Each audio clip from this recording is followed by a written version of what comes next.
నేను జ్ఞానిని కదా అని నీవనుకొనవద్దు. యెహోవా యందు భయభక్తులు కలిగి చెడుతనం విడిచిపెట్టుము.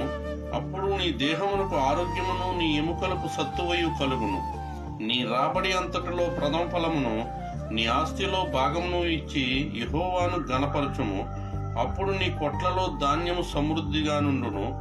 నీ గానుగలలో నుండి కొత్త ద్రాక్షారసము పైకి పొరలి పారును.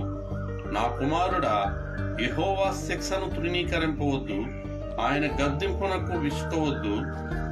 తండ్రి తనకు ఇష్టుడైన కుమారుని గద్దించు రీతిగా యెహోవా తాను ప్రేమించు వారిని గద్దించును. జ్ఞానము సంపాదించిన వాడు ధన్యుడు, వివేచన కలిగిన నరుడు ధన్యుడు.